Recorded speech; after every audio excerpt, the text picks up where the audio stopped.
Hi, I'm State Senator Rob Sampson, and I want to thank you for writing me regarding a bill that is before the Connecticut General Assembly. It's HG 40, which is a House joint resolution which would essentially request that the Connecticut legislature establishes an Article 5 convention to demand that Congress change the Constitution to set up a provision for term limits for its members.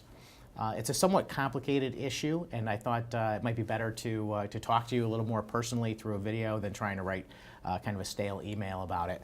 The bill currently is in the GAE screening process. GAE stands for Government Administration and Elections, which is the committee that would cover that issue. The way the process works is all of the bills that go to that committee are reviewed by the chairman of that committee, which currently are the Democrat members of the House and Senate because they have the majorities, and they will review all the bills. So I'm not quite certain whether this bill is going to get a hearing or not yet, but I thought it would be good to talk to you about it and let you know my own opinions.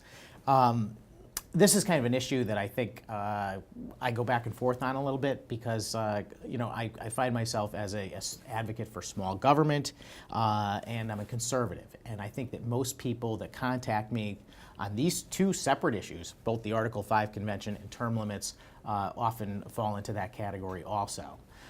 An Article 5 convention, what is that? Essentially, it's a little-known process where the United States Constitution can be amended without Congress being involved. Essentially, what would happen is the states would basically pass a resolution such as this one to call a convention.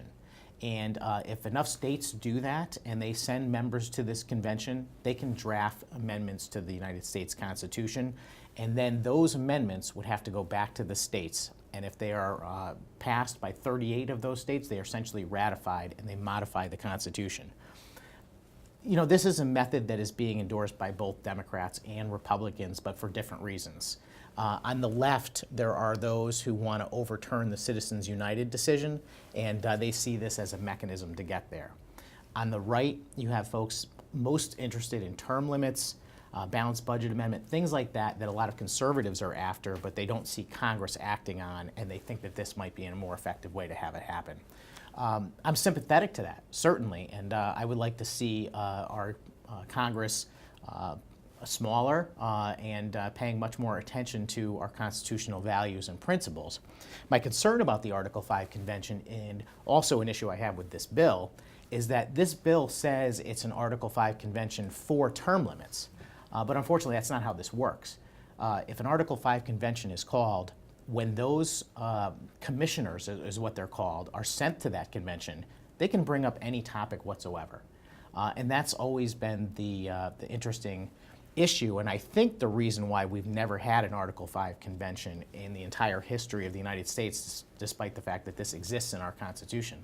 I think it's because when people start getting close to having something like this happen, they take a little closer look at it and realize that it's dangerous because you could end up with a runaway convention. We could end up essentially rewriting our founding documents, and that's a great concern of mine. I want to make sure that I love the Constitution, more or less, and I think that people who are interested in Article 5 convention often fit into that category, and I think the issue is really more that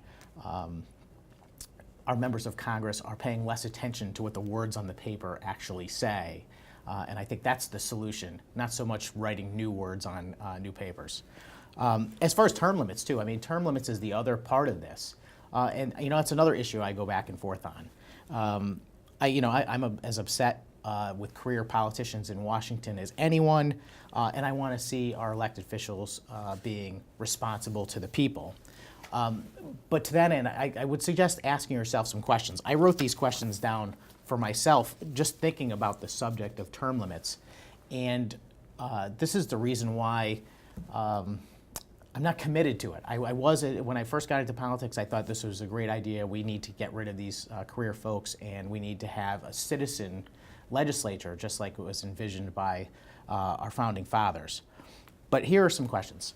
Is the problem really that the members have been there too long, or are they just really the wrong members? How long is too long? It gets a little sticky when we start deciding whether they should be there 8 years or 12 years or 16, and why is it 10 and not 9? Those are concerns about, what is the right number? There's also the reality that if you start term limiting actual legislators and members of Congress, then the people that are going to have the institutional knowledge are going to be the staff members, the lobbyists, essentially the Washington machine. And I don't know that that benefits anyone either. Does it really result in getting a better replacement if you take someone out by term limits and have another election? Or do you get someone else who you like or dislike just as equally? Because essentially that election is going to be a reflection of the voters' wishes. And then finally, the main point, the one that really, really gives me pause before I start saying rah, rah, I'm for term limits, is does an artificial time limit outweigh the rights and will of the voters? That's a tough question. I mean, are we going to say that because the voters are not choosing the person that we like, that right should be taken away?